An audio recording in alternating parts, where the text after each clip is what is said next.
और टिकाऊ सफलता कोई जादू नहीं है, बल्कि छोटे, सुसंगत और निरंतर प्रयासों का परिणाम है, जो समय के साथ विशाल प्रभाव उत्पन्न करते हैं। यही है कंपाउंड इफेक्ट की शक्ति। यह पुस्तक आपको कोई गुप्त टिप या जादुई फॉर्मूला नहीं देगी। इसके बजाय ये आपको एक साधारण शिक्षक मिहिर भाई की असाधारण यात्रा के माध्यम से आपके रोजमर्रा के छोटे निर्णयों की शक्ति समझाएगी। फिर भले ही वह आपके वित्तीय निवेश हो, आपके स्वास्थ्य की देखभाल हो, आपके रिश्तों का पालन हो या आपके ज्ञान में वृद्धि हो। यह पुस्तक आपको दिखाएगी कि कैसे सामान्य लगने वाली आदतें जब अनुशासन और धैर्य के साथ अपनाई जाती हैं तो आपके जीवन में असाधारण परिवर्तन ला सकती हैं। हमारे आसपास ही ऐसे अनेक उदाहरण मौजूद हैं जो कंपाउंड इफेक्ट का जीवंत प्रमाण है। चलिए इस यात्रा को शुरू करते हैं और समझते हैं कि कैसे एक छोटा बीज एक विशाल वटवृक्ष बन सकता है और कैसे धैर्य और निरंतर प्रयास आपके भविष्य को उज्जवल बना सकते हैं। भाग एक, प्रारंभिक चरण और चक्रव्यूह की पहचान। अध्याय एक, शैक्षिक शुरुआत और अनजाने बाजार में पहला कदम। हमारे जीवन में अधिकांश बड़ी उपलब्धियां किसी एक जबरदस्त घटना का परिणाम नहीं होती। इसके बजाय वे छोटे, लगातार किए गए कार्यों का संचय होती हैं। यही है कंपाउंड इफेक्ट का मूलभूत सिद्धांत। जैसे एक छोटी बारिश की बूंद लगातार गिरने से विशाल नदी का निर्माण करती है, वैसे ही आपके छोटे नियमित प्रयास आपके जीवन में बड़े परिवर्तन ला सकते हैं। इस अध्याय में हम मेहर भाई की यात्रा की शुरुआत देखेंगे, जब उन्होंने एक शिक्षक के रूप में अपनी सामान्य जिंदगी में शेयर बाजार के अनजाने विश्व में पहला कदम रखा। मुख्य पात्र मेहर भाई एक सामान्य सरकारी स्कूल के गणित के शिक्षक। उनका दिमाग हमेशा गणित और तर्क में लगा रहता था। वे छात्रों को केवल पढ़ाते ही नहीं थे, बल्कि उन्हें जीवन के पाठ भी सिखाते थे। समयकाल, यह बात है 1980 के दशक के अंत और 1990 के दशक की शुरुआत की, जब भारतीय शेयर बाजार सामान्य आदमी के लिए एक रहस्यमय और पहुंच से बाहर की दुनिया जैसा था। टेलीविजन पर शेयर बाजार की खबरें शायद ही आती थीं और इंटरनेट तो दूर की बात थी। लोग शेयर बाजार को जुए के रूप में ही जानते थे। पहला अनुभव मेहर भाई के एक पुराने मित्र अर्जुन सिंह, जो कुछ समय से शेयर बाजार में रुचि ले रहे थे। उन्होंने एक दिन उन्हें बॉम्बे सिल्क मिल्स, एक काल्पनिक नाम, उस समय की कोई टेक्सटाइल या छोटे उद्योग की कंपनी का शेयर खरीदने का सुझाव दिया। अर्जुन सिंह ने कहा कि मेहर, मैंने सुना है कि यह शेयर बहुत अच्छा है और जल्द ही ऊपर जाएगा। मेहर भाई को शेयर बाजार के बारे में कोई ज्ञान नहीं था, लेकिन मित्र के विश्वास और तेज पैसे की आशा ने उन्होंने अपनी मेहनत की बचत में से 5,000 रुपए का निवेश किया। आश्चर्यजनक रूप से कुछ ही हफ्तों में शेयर का भाव बढ़ा और मेहर भाई को 1,500 रुपए का लाभ हुआ। एक शिक्षक के लिए यह 1,500 रुपए एक बड़ी रकम थी, जो उनके मासिक वेतन के उल्लेखनीय भाग जितनी थी। इस पहले लाभ ने उन्हें शेयर बाजार के प्रति आकर्षित किया। उन्हें लगा कि यह तो बहुत आसान है, बस टिप्स प्राप्त करो और पैसे कमाओ। आरंभिक हानि और वास्तविकता का सामना। पहले लाभ के उत्साह में मेहर भाई ने अधिक निवेश करना शुरू किया। वे अर्जुन सिंह और अन्य जानकार मित्रों से टिप्स लेते रहे और अलग अलग शेयरों में पैसे लगाते रहे। लेकिन इस बार परिणाम अलग था। उन्होंने एबीसी केमिकल्स में 10,000 रुपए लगाए, जिसका भाव घटता ही गया। फिर XYZ फार्मा में लगाए, वहां भी नुकसान हुआ। इस समयावधि में 1992 का हर्षद मेहता घोटाला प्रकाश में आया। बाजार में भारी अफरा तफरी मची और कई सामान्य निवेशकों की तरह मेहर भाई के भी कुछ निवेश डूब गए। उन्होंने लगभग 25,000 रुपए गंवा दिए, जो उनके लिए एक बड़ा आर्थिक झटका था। आरंभिक सीख। इस अनुभव ने मेहर भाई को कड़ा पाठ सिखाया। ज्ञान के बिना निवेश जुए के समान है। टिप्स पर निर्भर रहकर कभी लंबी अवधि में सफलता नहीं मिलती। पैसे बनाना जितना आसान है, गनवाना उससे भी आसान है, खासकर जब आप भावनाओं और लालच के आधार पर निर्णय लेते हैं। बाजार को समझे बिना उसमें उतरना जोखिम भरा है। इस पहले चरण ने मेहर भाई को हिला दिया, लेकिन यह उन्हें निवेश के गहन अध्ययन के लिए प्रेरित करने वाला पहला आधार भी बना। उन्होंने तय किया कि अगर बाजार में टिकना है तो उसे वैज्ञानिक तरीके से समझना होगा, केवल भाग्य या अटकलों पर आधारित नहीं रहना होगा। अध्याय 2, भारतीय शेयर बाजार से परिचय और शिक्षा। पहले अध्याय में देखी गई कड़वी सीख के बाद मेहर भाई को समझ आया कि केवल टिप्स और अटकलों पर निर्भर रहना वित्तीय आत्महत्या के समान है। एक गणित के शिक्षक के रूप में उनका दिमाग तर्क और सिद्धांतों पर आधारित रहता था। अतः उन्होंने शेयर बाजार को वैज्ञानिक और व्यवस्थित तरीके से समझने का निर्णय लिया। यह अध्याय उनकी एक सामान्य शिक्षक से गंभीर निवेशक बनने की यात्रा का पहला कदम दर्शाता है। समय काल, यह बात है 1990 के दशक के मध्य भाग की, जब भारतीय अर्थव्यवस्था उदारीकरण के पथ पर आगे बढ़ रही थी। नए निजी क्षेत्र उभर रहे थे और शेयर बाजार में धीरे धीरे पारदर्शिता और विनियमन आ रहे थे। शिक्षक का नया अध्ययन, मेहर भाई ने स्कूल में बच्चों को पढ़ाने के साथ साथ अपने खाली समय का उपयोग शेयर बाजार को समझने के लिए करना शुरू किया। उनके लिए यह एक नया विषय था और वे उसे छात्र की तरह ही सीखना चाहते थे। वित्तीय अखबार, उन्होंने इकोनॉमिक टाइम्स, बिजनेस स्टैंडर्ड और फाइनेंशियल एक्सप्रेस जैसे अखबार नियमित रूप से पढ़ना शुरू किया। शुरुआत में उन्हें उसमें इस्तेमाल होने वाली शब्दावली जैसे पी अनुपात, EPS, book value, market cap समझ नहीं आती थी, लेकिन धीरे धीरे उन्होंने उसका अर्थ निकालना शुरू किया। शेयर बाजार कॉन्सेप्ट, पी अनुपात, प्राइस टू अर्निंग्स रेशियो, यह एक महत्वपूर्ण अनुपात है जो दर्शाता है कि निवेशक कंपनी की ₹1 की कमाई के लिए कितने रुपए चुकाने को तैयार हैं। यदि पी अनुपात ऊंचा हो तो शेयर महंगा माना जाता है और नीचा हो तो सस्ता। हालांकि केवल पी अनुपात देखकर निर्णय नहीं लिया जाता, उद्योग और कंपनी के भविष्य को भी ध्यान में रखना पड़ता है। ईपीएस 51 प्रति शेयर, यह दर्शाता है कि कंपनी ने प्रति शेयर कितनी कमाई की है। ईपीएस जितना ऊंचा हो उतनी कंपनी अधिक लाभदायक मानी जाती है।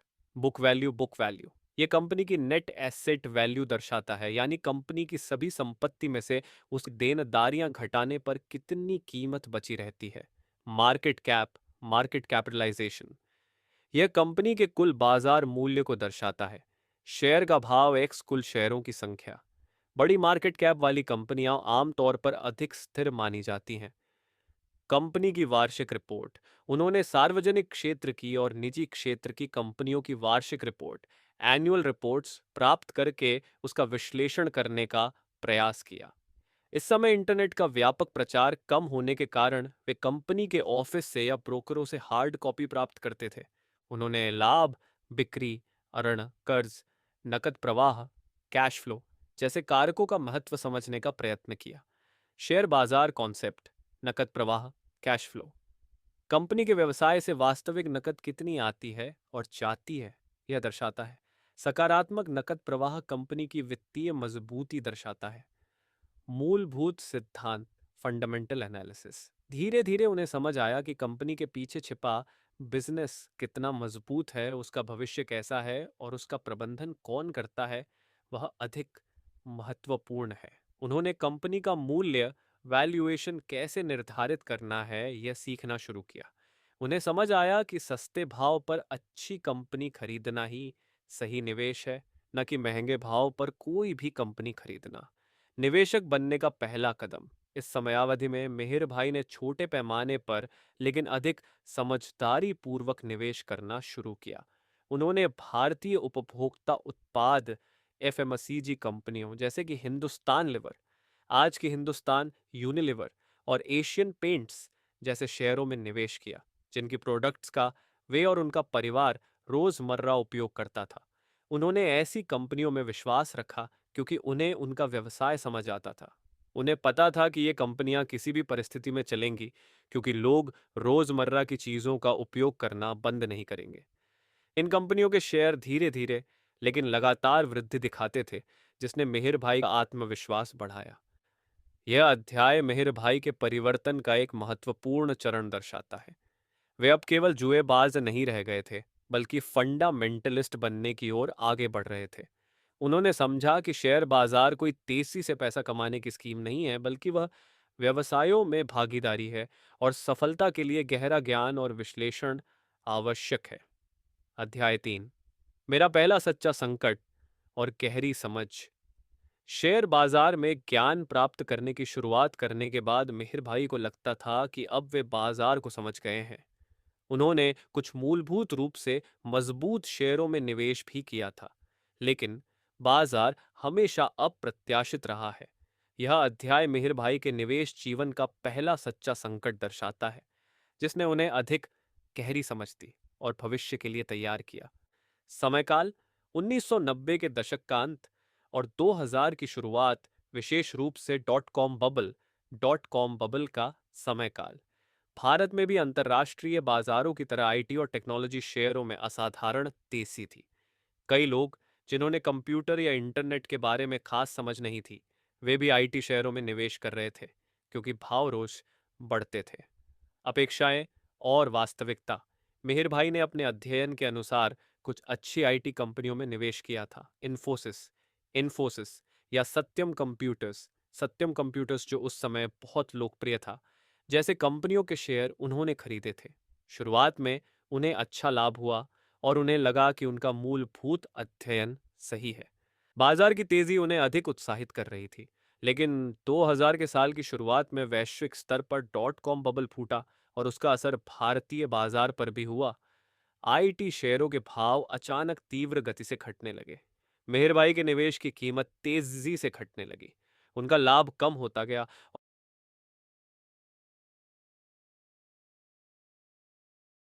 और फिर उन्हें मूल निवेश पर भी नुकसान होने लगा।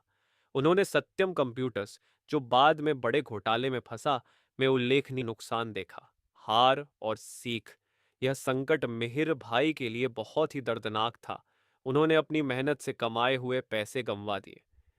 इस समय उन्हें समझ आया कि केवल मूलभूत सिद्धांत पर्याप्त नहीं है। भले ही कंपनी मूलभूत रूप से अच्छी हो, लेकिन यदि उसका मूल्य बहुत अधिक हो, ओवरवैल्यूड, तो भी वह बड़े पैमाने पर घट सकती है। बाजार की भावनाओं का महत्व। लालच और डर जैसी भावनाएं बाजार को कैसे चलाती हैं और निवेशकों को गलत निर्णय लेने के लिए मजबूर करती हैं, यह उन्होंने अनुभव किया। जब बाजार घट रहा था, तब डर के मारे कई लोग अच्छे शेयर भी बेच रहे थे। बाजार का मनोविज्ञान। इस समयावधि में उन्होंने पैटर्न और चक्र, साइकिल्स को समझने का प्रयास किया। बाजार कैसे ओवरबॉट और ओवरसोल्ड होता है और कैसे उच्च भाव पर लालच लोगों को खरीदने के लिए प्रेरित करता है और नीचे भाव पर डर लोगों को बेचने के लिए प्रेरित करता है, यह उन्होंने अनुभव किया। शेयर बाजार कॉन्सेप्ट। बाजार का मनोविज्ञान, मार्केट साइकोलॉजी। शेयर बाजार केवल कंपनी के प्रदर्शन पर ही नहीं, बल्कि निवेशकों की सामूहिक भावनाओं, लालच, डर, आशावाद, निराशावाद पर भी चलता है। कई बार ये भावनाएं तर्क को अनदेखा करती हैं और बाजार को अत्यधिक ऊपर या नीचे ले जाती हैं। मेहर भाई ने इस अनुभव से सीखा कि सफल निवेश के लिए केवल कंपनी के मूलभूत सिद्धांतों का ज्ञान पर्याप्त नहीं है, बल्कि बाजार के टेक्निकल पहलुओं, भावनाओं और गति, मोमेंटम को समझना भी उतना ही जरूरी है। इस संकट ने उन्हें एक नई दिशा में सोचने पर मजबूर किया, एक ऐसी दिशा जहां गणित और तर्क का उपयोग करके बाजार की पैटर्न को पहचाना जा सके। इस पाठ ने उन्हें अपनी अनोखी चक्रव्यूह थ्योरी विकसित करने के लिए आधार प्रदान किया। अध्याय 4। चक्रव्यूह का विकास, शिक्षक के गणितीय दिमाग की देन। पहले संकट से सीखने के बाद मेहर भाई को समझ आया कि मूलभूत विश्लेषण, फंडामेंटल एनालिसिस, एक आधार है, लेकिन बाजार के उतार चढ़ाव को समझने के लिए कुछ और भी जरूरी है। एक गणित के शिक्षक के रूप में उनका दिमाग हमेशा पैटर्न और नियमों की तलाश में रहता था। इस अध्याय में हम देखेंगे कि कैसे उन्होंने अपने अध्ययन और अनुभव से एक अनोखी टेक्निकल थ्योरी, चक्रव्यूह, विकसित की, जो उनके लिए सफलता का मार्ग बनी। समयकाल 2000 के दशक की शुरुआत, जब भारत में टेक्निकल विश्लेषण, टेक्निकल एनालिसिस धीरे धीरे लोकप्रिय हो रहा था। हालांकि उसकी गहरी समझ और हिंदी में उपलब्ध साहित्य सीमित था।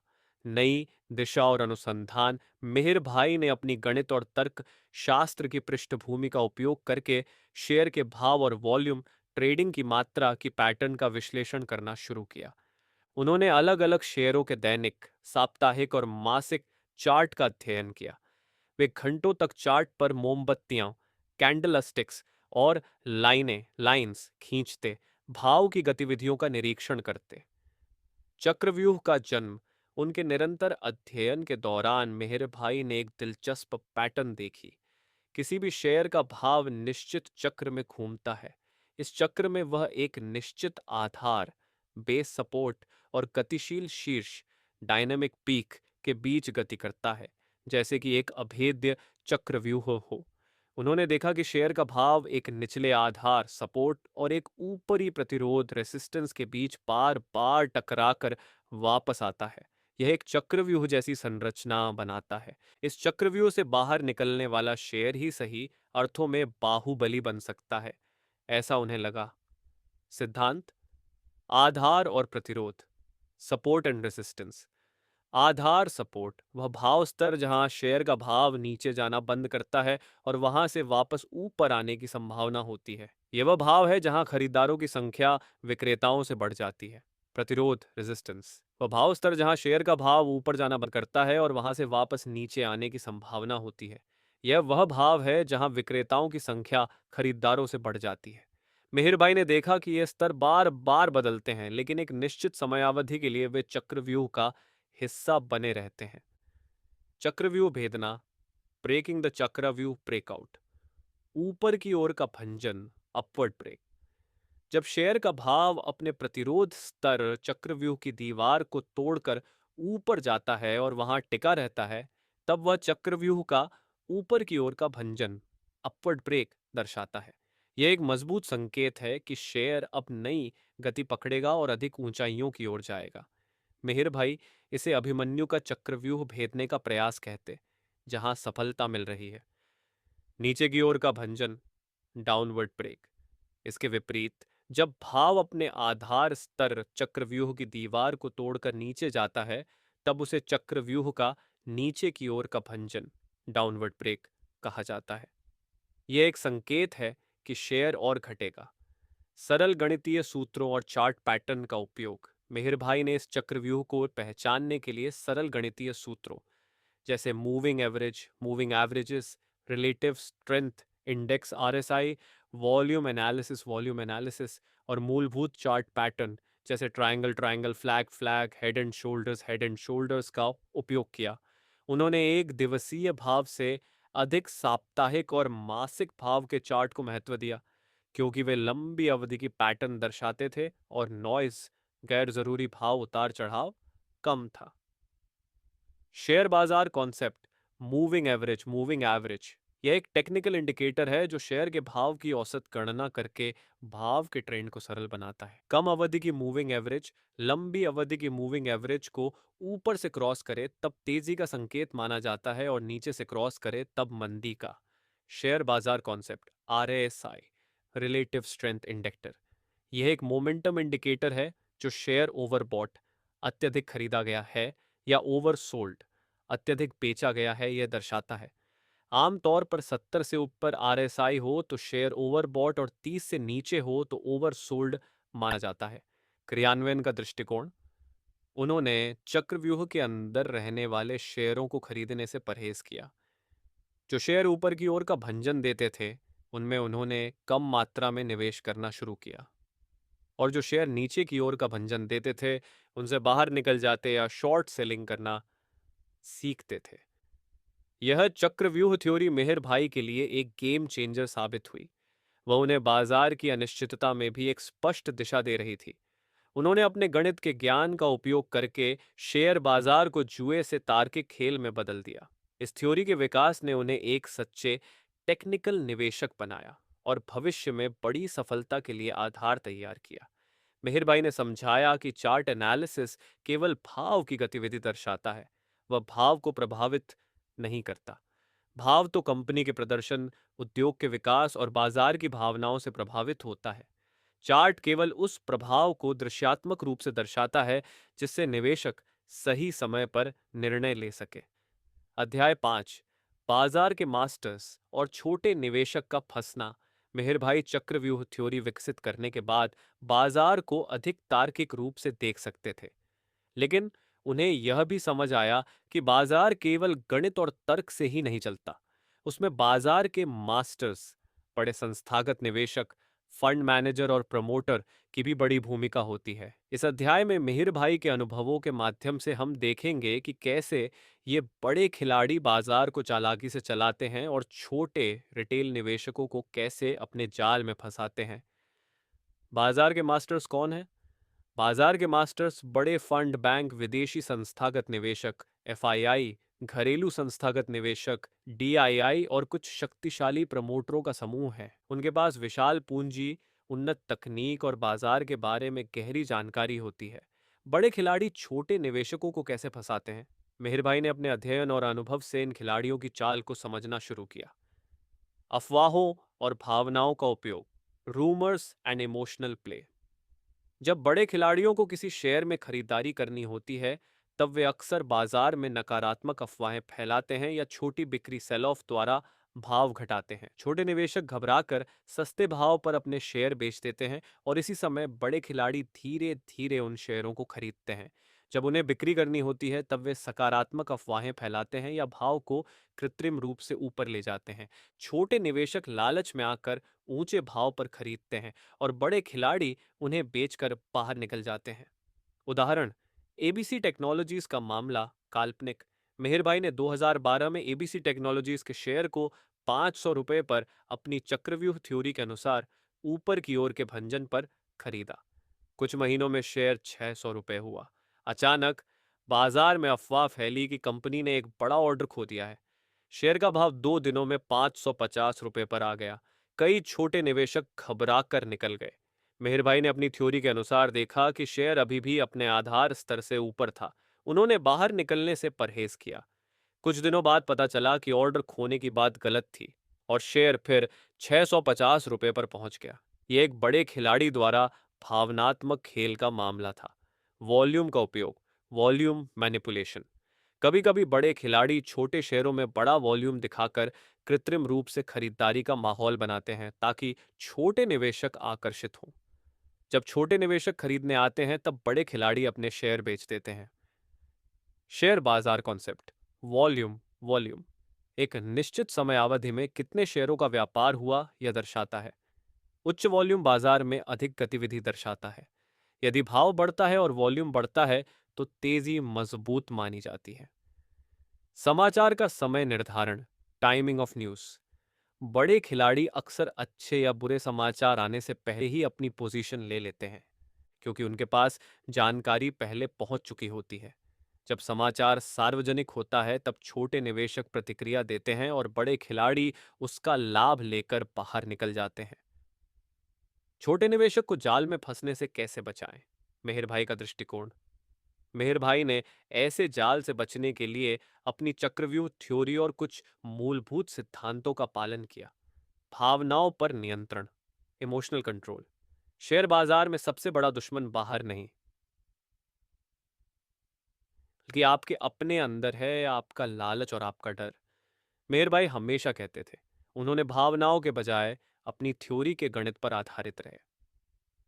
चार्ट एनालिसिस बनाम भाव पर असर।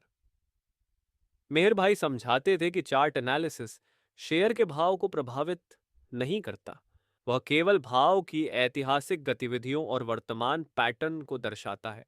भाव तो कंपनी के प्रदर्शन, उद्योग के प्रवाह, आर्थिक नीतियों और बड़े खिलाड़ियों की खरीद बिक्री गतिविधियों से प्रभावित होता है।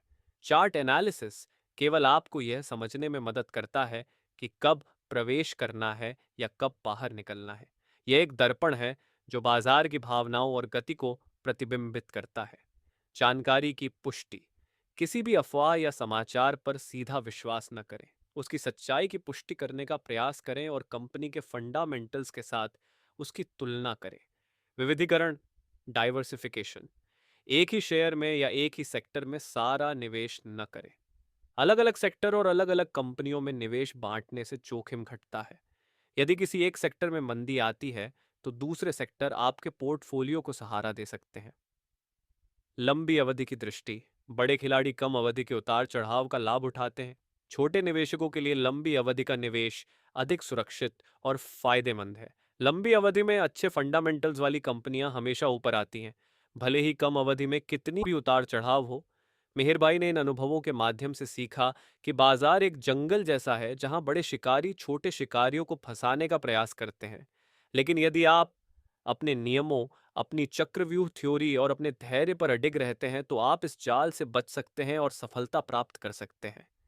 यह ज्ञान उन्हें भविष्य के बड़े संकटों और युद्ध, मंदी जैसे समय में भी अपना पोर्टफोलियो बनाए रखने में मददगार होगा। भाग 2, संकटों का सामना और वित्तीय स्वतंत्रता। अध्याय 6, युद्ध और मंदी, पोर्टफोलियो को चक्रव्यूह से कैसे बचाएं। शेयर बाजार में सफलता प्राप्त करने के लिए केवल तेजरी में पैसा कमाना पर्याप्त नहीं है, बल्कि मंदी और अप्रत्याशित संकटों में अपने पोर्टफोलियो को बचाना भी उतना ही, यदि नहीं तो उससे भी अधिक महत्वपूर्ण है। मेहर भाई ने अपने निवेश के लंबे समय के दौरान अनेक युद्धों, आर्थिक मंदियों और वैश्विक संकटों का सामना किया। इस अध्याय में हम देखेंगे कि कैसे उन्होंने ऐसे संकट के समय में अपनी चक्रव्यूह थ्योरी और अनुशासित दृष्टिकोण का उपयोग करके अपने पोर्टफोलियो को सुरक्षित रखा। संकट का सामना करने का दृष्टिकोण। मेहर भाई का मानना था कि मंदी डरने का नहीं, बल्कि सीखने और अवसर तलाशने का समय है। उन्होंने ऐसे समय में निम्नलिखित सिद्धांतों का पालन किया। भावनाओं पर काबू। जब बाजार घट रहा हो तब डरना स्वाभाविक है, लेकिन मेहर भाई ने हमेशा अपनी भावनाओं को काबू में रखा। उन्होंने याद रखा कि बाजार के चक्र होते हैं, तेजी के बाद मंदी और मंदी के बाद तेजी निश्चित है। निवेश के लिए नकदी, कैश फॉर इन्वेस्टमेंट। जब बाजार मंदी में हो और अच्छे शेयर सस्ते भाव पर मिल रहे हों तब खरीदने के लिए नकदी होनी जरूरी है। मेहर भाई हमेशा अपने पोर्टफोलियो का कुछ हिस्सा, लगभग 10 से 20% नकदी में रखते थे, ताकि संकट में वे अच्छी कंपनियों के शेयर खरीद सकें। केवल गुणवत्ता वाले शेयरों में निवेश। मंदी के समय कमजोर कंपनियां सबसे पहले और सबसे अधिक प्रभावित होती हैं। मेहर भाई ने हमेशा ऐसी कंपनियों में ही निवेश किया था जो मजबूत बैलेंस शीट, कम कर्ज, डेट, पर्याप्त नकद प्रवाह, कैश फ्लो, अनुभवी प्रबंधन जो मुश्किल समय में भी कंपनी को अच्छी तरह चला सके, मजबूत बिजनेस मॉडल जो मंदी में भी टिका रह सके। छोटे निवेशक के लिए टिप। ऐसे समय में ब्लू चिप कंपनियों, बड़ी स्थिर जानी मानी कंपनियां में निवेश करना अधिक सुरक्षित माना जाता है। चक्रव्यूह थ्योरी का क्रियान्वयन। नीचे की ओर के भंजन, डाउनवर्ड ब्रेक को नजरअंदाज करें। जब बाजार मंदी में हो तब अधिकांश शेयर उनके चक्रव्यूह के आधार स्तर को तोड़कर नीचे जाते होते हैं। मेहर भाई ऐसे समय में घबरा कर बिक्री करने के बजाय अपने पोर्टफोलियो में रहे अच्छे शेयरों को पकड़े रखते थे। उन्हें पता था कि मंदी स्थायी नहीं है और अच्छे शेयर वापस ऊपर आएंगे। सस्ते भाव पर खरीदारी, बाइंग द डिप। जब अच्छे शेयर उनके आधार स्तर के करीब आते थे या कम वॉल्यूम के साथ नीचे की ओर का भंजन दिखाते थे, तब वे धीरे धीरे अधिक शेयर खरीदते थे। यह चक्रव्यूह का एक महत्वपूर्ण हिस्सा था, जहां वे चक्रव्यूह से बाहर निकल रहे कमजोर शेयरों को बेचकर चक्रव्यूह के निचले स्तर पर पहुंच चुके मजबूत शेयरों को खरीदते थे। उदाहरण, 2008 की वैश्विक आर्थिक मंदी। वर्ष 2008 में वैश्विक आर्थिक मंदी आई और भारतीय बाजार में भी बड़ा गिरावट आया। कई निवेशक घबराकर अपने शेयर सस्ते भाव पर बेच रहे थे। मेहर भाई ने उस समय अपनी चक्रव्यूह थ्योरी का कड़ाई से पालन किया। उन्होंने अपनी पास रही नकदी का उपयोग किया। उन्होंने Infosys, Asian paints, Asian paints, Nestle India जैसी मजबूत कंपनियों के शेयर जो उनके चक्रव्यूह के निचले स्तर पर पहुंच गए थे, वे खरीदे। उन्होंने रियल एस्टेट और बैंकिंग जैसे क्षेत्रों के कमजोर शेयरों से अपना निवेश वापस ले लिया, क्योंकि वे चक्रव्यूह के नीचे की ओर के भंजन दर्शाते थे। इस दृष्टिकोण के कारण जब बाजार फिर से तेजी में आया, तब मेहर भाई का पोर्टफोलियो अन्य निवेशकों की तुलना में अधिक तेजी से बढ़ा, क्योंकि उन्होंने मंदी में सस्ते भाव पर अच्छे शेयर खरीदे थे। यही है चक्रव्यूह थ्योरी की सच्ची शक्ति, केवल तेजी में ही नहीं बल्कि मंदी में भी अवसर तलाशना। अध्याय 7, मेहर भाई की पसंद, कैसे शेयरों में निवेश किया। मेहर भाई की निवेश यात्रा में उनकी चक्रव्यूह थ्योरी जितना ही महत्वपूर्ण हिस्सा उनकी शेयर पसंद का था। वे कभी हॉट टिप्स या तेज पैसे के पीछे नहीं भागते थे। इसके बजाय उन्होंने बहुत सोच समझकर और लंबी अवधि की दृष्टि रखकर शेयरों का चयन किया। इस अध्याय में हम मिहिर भाई ने कैसे प्रकार के शेयरों में निवेश किया और उन्हें कितना फायदा हुआ, इसके बारे में विस्तार से देखेंगे। मिहिर भाई के निवेश के मुख्य सिद्धांत: हमारे रोजमर्रा के जीवन में इस्तेमाल होने वाले उत्पाद, एवरीडे प्रोडक्ट्स। मेहर भाई ने सबसे पहले ऐसी कंपनियों पर ध्यान केंद्रित किया जिनकी प्रोडक्ट्स का उपयोग उनका परिवार और सामान्य लोग रोजमर्रा करते थे। उन्हें लगता था कि ऐसी कंपनियां मंदी में भी टिक सकती हैं, क्योंकि लोगों की ज़रूरतें कभी पूरी नहीं होती। हिंदुस्तान यूनिलीवर, HUL, साबुन, शैम्पू, चाय, कॉफ़ी जैसे रोज़मर्रा के उपयोग की वस्तुएं बनाने वाली इस कंपनी में उन्होंने 1995 में लगभग 50,000 रुपये का निवेश किया। लंबी अवधि में यह शेयर लगातार बढ़ा और इसने लाभांश भी दिया। 2024 तक इस निवेश की कीमत 50 लाख से अधिक हो गई थी। एशियन पेंट्स, एशियन पेंट्स, घरों में इस्तेमाल होने वाले पेंट्स की अग्रणी कंपनी। उन्होंने इसमें 1998 में 30,000 रुपये का निवेश किया। यह शेयर भी लगातार वृद्धि दिखाता रहा और 30 लाख रुपए से अधिक की कीमत पर पहुंचा। Nestle India, Nestle India, Maggi, coffee, chocolate जैसी प्रोडक्ट्स। 2002 में 40,000 रुपये का निवेश, जो 45 लाख रुपए से अधिक हुआ। भविष्योन्मुखी उद्योग, फ्यूचर ओरिएंटेड इंडस्ट्रीज। मेहर भाई ने भविष्य में वृद्धि की संभावना वाले उद्योगों को भी पहचाना। इन्फोसिस, इन्फोसिस 2000 के डॉट कॉम बबल के बाद जब यह शेयर बहुत ही कम भाव पर उपलब्ध था, तब उन्होंने अपनी चक्रव्यूह थ्योरी के अनुसार 2001 में 1 लाख रुपए का निवेश किया। यह निवेश उन्हें 1 करोड़ से अधिक का फायदा करा गया। यह IT सेक्टर मंदी से निकलकर मजबूत बनेगा, ऐसी उनकी दूरदृष्टि थी। टाटा कंसल्टेंसी सर्विसेज, TCS, 2004 में जब यह कंपनी शेयर बाजार में लिस्टेड हुई, तब उन्होंने उसमें 75,000 रुपये का निवेश किया, जो अब तक 80 लाख से अधिक की कीमत का हो गया है। UltraTech cement, UltraTech cement, Bharat के विकास में सीमेंट का योगदान देखते हुए उन्होंने 2006 में इस कंपनी में 60,000 रुपये का निवेश किया, जो 60 लाख से अधिक हुआ। विस्तृत खाई, वाइड मोट वाली कंपनियां। वॉरेन बफेट के सिद्धांत का पालन करते हुए मिहिर भाई ऐसी कंपनियों में निवेश करते थे जिन्हें प्रतिस्पर्धा से बचाने के लिए एक मजबूत खाई, मोट हो।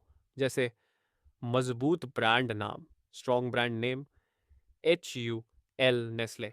टेक्नोलॉजिकल लीडरशिप, इन्फोसिस, TCS, उच्च प्रवेश बाधाएं, हाई एंट्री बैरियर्स, सीमेंट, कुछ स्पेशलिटी केमिकल्स। कुल फायदा और पोर्टफोलियो मूल्य, ऐसे दर्जनों शेयरों में छोटे छोटे निवेश करके और उसे दशकों तक पकड़े रखकर मिहिर भाई ने अपने पोर्टफोलियो को लगातार बढ़ाया। उन्होंने नियमित रूप से अपनी कमाई का एक हिस्सा फिर से निवेश किया। 2024 तक उनके पोर्टफोलियो का कुल मूल्य 20 करोड़ रुपए को पार कर गया था। यह केवल शेयर के भाव वृद्धि से ही नहीं, बल्कि लाभांश, डिविडेंड और बोनस शेयरों जैसे लाभों से भी हुआ था। मेहर भाई ने साबित किया कि शेयर बाजार में सफलता के लिए कोई जादुई फॉर्मूला नहीं है। वह केवल धैर्य, अनुशासन, निरंतर ज्ञान प्राप्ति और चक्रव्यूह थ्योरी जैसे व्यवस्थित दृष्टिकोण का परिणाम है। उन्होंने दिखाया कि एक साधारण शिक्षक भी सही दृष्टि और प्रयास से असाधारण संपत्ति का निर्माण कर सकता है। अध्याय 8, धैर्य और लगन का परिणाम, 20 करोड़ की उपलब्धि। मिहिर भाई की यात्रा कोई रातों रात करोड़पति बनने की कहानी नहीं थी। वह दशकों के धैर्य, लगातार सीखने की लगन और अपनी चक्रव्यूह थ्योरी के प्रति अटूट विश्वास का परिणाम था। यह अध्याय उनकी 20 करोड़ रुपए की उपलब्धि कैसे संभव हुई और उसके पीछे के मूलभूत सिद्धांत क्या थे, यह समझाता है। छोटे निवेश से विशाल संपत्ति तक। मिहिर भाई ने अपनी शुरुआत केवल 5,000 रुपए के छोटे निवेश से की थी। उन्होंने कभी बड़ी रकम एक साथ नहीं लगाई थी। इसके बजाय उन्होंने हर महीने अपने वेतन में से छोटी बचत करके उसे सर्वश्रेष्ठ कंपनियों के शेयरों में निवेश किया। यही है कंपाउंडिंग की शक्ति, पावर ऑफ कंपाउंडिंग। शेयर बाजार कॉन्सेप्ट, कंपाउंडिंग, खुद कंपाउंडिंग से पैसे पर पैसा कमाना, यानी आपके निवेश पर जो लाभ होता है उसे फिर से निवेश करके उस पर भी लाभ कमाना। यह लंबी अवधि में संपत्ति को घातांकीय रूप से एक्सपोनेंशियली बढ़ा सकता है। ऑल्बर्ट आइंस्टीन ने कंपाउंडिंग को विश्व का 8वां अजूबा कहा था। मिहिर भाई की सफलता के मुख्य आधार, अनुशासित निवेश, सिस्टमैटिक इन्वेस्टमेंट। उन्होंने हर महीने नियमित रूप से बचत की और उसे निवेश किया, फिर भले ही बाजार तेजी में हो या मंदी में। इसे एसआईपी, सिस्टमैटिक इन्वेस्टमेंट प्लान दृष्टिकोण कहा जाता है, जो म्यूचुअल फंड में लोकप्रिय है, लेकिन मेहर भाई ने उसे सीधे शेयरों में लागू किया। चक्रव्यूह थ्योरी का कड़ा पालन। उन्होंने कभी भावनाओं के आधार पर निर्णय नहीं लिए। जब कोई शेयर चक्रव्यूह का ऊपर की ओर का भंजन दर्शाता, तभी उन्होंने खरीदारी की। जब शेयर चक्रव्यूह का नीचे की ओर का भंजन दर्शाता, तब उन्होंने बाहर निकलने का सोचा, या यदि वह अच्छी कंपनी हो तो उसे पकड़े रखा। मंदी में उन्होंने चक्रव्यूह के निचले स्तर पर पहुंच चुके अच्छे शेयरों को धीरे धीरे खरीदा। लंबी अवधि की दृष्टि, लॉन्ग टर्म विजन। वे कभी कम कम अवधि के उतार चढ़ाव से विचलित नहीं हुए। उन्होंने कंपनी के मूलभूत सिद्धांतों और भविष्य की वृद्धि पर ध्यान केंद्रित किया। उन्होंने 20 से 30 साल तक अपने निवेशों को पकड़े रखा, जिसके कारण कंपाउंडिंग की शक्ति पूरी तरह से कार्य कर सकी। लाभांश का पुनः निवेश, री इन्वेस्टमेंट ऑफ डिविडेंड्स। उन्होंने कमाए हुए लाभांश को फिर से अच्छे शेयरों में निवेश किया, जिससे उनका पोर्टफोलियो और तेजी से बढ़ा। लगातार सीखने की प्रवृत्ति का थी, कंटिन्यूअस लर्निंग। वे कभी खुद को जानकार था कार नहीं मानते थे। वे लगातार अखबार पढ़ते, आर्थिक खबरें देखते और नई टेक्निकल पैटर्न सीखते रहते थे। 20 करोड़ रुपए की उपलब्धि का रहस्य। मेहर भाई की 20 करोड़ रुपए की उपलब्धि किसी एक बड़े जैकपॉट के कारण नहीं थी। वह छोटे, अनुशासित और लंबी अवधि के निवेशों का संचय था। उनकी सफलता इस बात का जीवंत प्रमाण है कि शेयर बाजार कोई जुआ नहीं है, बल्कि यदि उसे ज्ञान, धैर्य और अनुशासन के साथ दृष्टिकोण अपनाया जाए, तो वह संपत्ति निर्माण का एक शक्तिशाली साधन बन सकता है। मेहर भाई ने दिखाया कि सामान्य वेतन भोगी व्यक्ति भी सही दृष्टि और क्रियान्वयन के साथ आर्थिक स्वतंत्रता प्राप्त कर सकता है।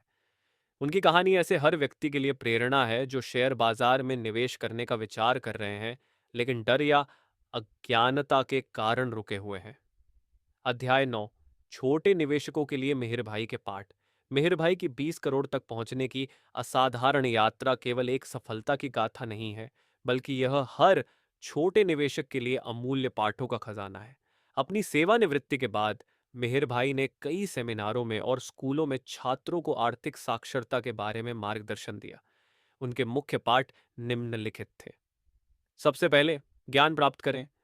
शेयर बाजार में उतरने से पहले उसे समझें। जैसे आप कोई परीक्षा देने से पहले अध्ययन करते हैं, वैसे ही शेयर बाजार को भी पढ़ें। फंडामेंटल एनालिसिस, कंपनी का अध्ययन। कंपनी क्या काम करती है, उसका लाभ कितना है, कर्ज कितना है, भविष्य कैसा है, इन सभी प्रश्नों के उत्तर खोजें। टेक्निकल एनालिसिस, भाव और वॉल्यूम का अध्ययन। मेरी चक्रव्यूह थ्योरी जैसी सरल पैटर्न सीखें, जो आपको कब प्रवेश करना और कब बाहर निकलना है, यह समझने में मदद करेगी। याद रखें, चार्ट एनालिसिस भाव को प्रभावित नहीं करता, यह केवल भाव की गतिविधि दर्शाता है। धैर्य रखें, जल्दबाजी न करें। तेज पैसे कमाने का लालच सबसे बड़ा दुश्मन है। वृक्ष को फल देने में वर्षों लगते हैं, वैसे ही आपके निवेश को भी बढ़ने में समय लगेगा। कंपाउंडिंग की शक्ति लंबी अवधि में ही काम करती है।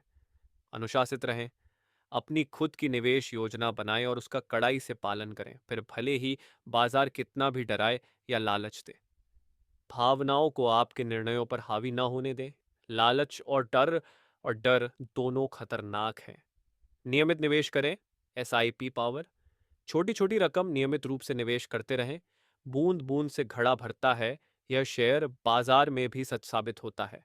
इससे आप बाजार के उतार चढ़ाव का औसत प्राप्त कर सकेंगे। विविधता बनाए रखें, डाइवर्सिफिकेशन। अपने सभी अंडे एक ही टोकरी में न रखें। अलग अलग उद्योगों और अलग अलग कंपनियों में निवेश बांटने से जोखिम घटता है। मंदी में डरे नहीं, अवसर तलाशें। युद्ध या मंदी का समय निवेश करने के लिए सबसे अच्छा समय हो सकता है, क्योंकि तब अच्छे शेयर सस्ते भाव पर मिलते हैं, लेकिन केवल गुणवत्ता वाले शेयर ही खरीदें। जब बाजार घट रहा हो, तब आपके पास नकदी होनी जरूरी है। अफवाहों से दूर रहें। सोशल मीडिया या दोस्तों से मिलने वाली टिप्स पर निर्भर न रहें। अपना खुद का शोध करें। बड़े खिलाड़ी छोटे निवेशकों को फंसाने के लिए अफवाहें फैलाते हैं। छोटा नुकसान स्वीकार करें। कभी कभी गलत निर्णय लिए जाएंगे। नुकसान को लंबा न खींचें, छोटा नुकसान स्वीकार करके बाहर निकलें और आगे बढ़ें। ये पाठ मिहिर भाई के जीवन का निचोड़ था। उन्होंने दिखाया कि शेयर बाजार कोई रहस्यमय काली विद्या नहीं है, बल्कि वह तर्क, ज्ञान और धैर्य का खेल है। जो कोई भी इन सिद्धांतों का पालन करता है, वह निश्चित रूप से आर्थिक स्वतंत्रता के मार्ग पर आगे बढ़ सकता है। उपसंहार। मिहिर भाई की कहानी यह दर्शाती है कि हमारे समाज में सामान्य मानी जाने वाली व्यक्ति भी असाधारण उपलब्धियां प्राप्त कर सकता है। उनकी 20 करोड़ रुपए की संपत्ति केवल आंकड़ा नहीं है, बल्कि वह धैर्य, लगन, सीखने की जिद और अनुशासित जीवन का प्रतीक है। हमने देखा कि कैसे एक गणित के शिक्षक ने अपनी गणितीय बुद्धि और तर्क का उपयोग करके शेयर बाजार के चक्रव्यूह को सुलझाया। उन्होंने शुरुआत में हानि उठाई, गलतियां की, लेकिन हर गलती से सीखा और आगे बढ़े। उन्होंने टिप्स और अफवाहों से दूर रहकर अपने ज्ञान और अपने नियमों पर विश्वास रखा। इस पुस्तिका का मुख्य संदेश यह है कि शेयर बाजार कोई जुआ नहीं है, बल्कि वह एक व्यवसाय है जहां आप अच्छी कंपनियों के व्यवसाय में भागीदार बनते हैं। यदि आप इसे सही तरीके से समझते हैं और धैर्य के साथ निवेश करते हैं, तो वह आपके लिए संपत्ति निर्माण का एक शक्तिशाली साधन बन सकता है। इस पुस्तिका को पढ़कर यदि आपको एक भी पाठ सीखने को मिला हो और यदि आपको शेयर बाजार में निवेश करने के लिए प्रेरणा मिली हो, तो मिहिर भाई की मेहनत सार्थक हो जाएगी। आर्थिक स्वतंत्रता का मार्ग कठिन हो सकता है, लेकिन वह असंभव नहीं है। मेहर भाई की तरह यदि आप भी धैर्य, लगन और ज्ञान के साथ आगे बढ़ेंगे, तो आप भी अपने वित्तीय लक्ष्यों को प्राप्त कर सकेंगे। याद रखें, शेयर बाजार में सफलता के लिए कोई जादू नहीं, केवल धैर्य और लगन है।